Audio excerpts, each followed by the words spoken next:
In Italy, all schools and universities are closed until mid-March. It was not an easy decision for the government.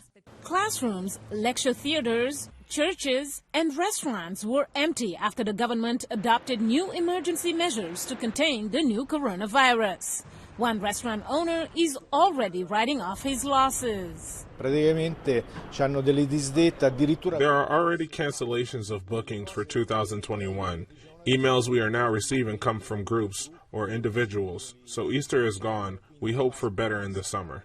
In Milan, entrances to many churches were locked. Some residents say this isn't the right approach.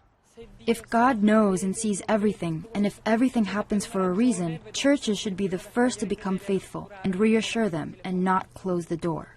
Over 100 people have died so far in Italy, and over 3,000 are infected with the new virus. In Britain, where the number of virus cases are close to 90, the regional airline Flavia announced on its Twitter page that all its flights have been grounded. With the situation that's developed with Corona, an already weak company, I'm afraid, just hasn't been able to survive.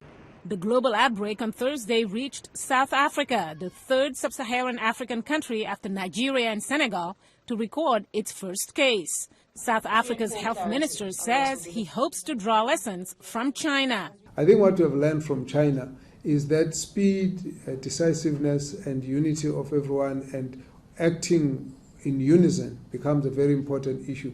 And in this case, we really hope that we will get everyone working with us in dealing with this issue. In the U.S., where the death toll has climbed to 11, California officials declared a statewide emergency after a resident died from COVID-19. We're prepared. It could be something that is less than we expect. It could be worse than we expect. And all the experts are saying there is no way to predict that ahead of time. The man who died was likely exposed during a cruise on the Grand Princess, which traveled from Mexico towards San Francisco. But instead of docking there, it will remain off the coast of San Francisco. The ship will not come on shore until we appropriately assess the passengers. And in an effort to tackle mask shortages, South Korea decided to ban all exports of such items. It also is limiting the number allowed for purchase to 2 per week. We know it's not enough, and even this is not guaranteed. Please understand that masks will be given to the people who work for disinfection, medical treatment and safety first.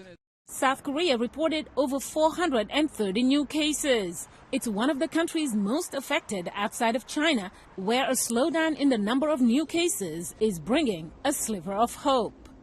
Mariama Diallo, VOA News.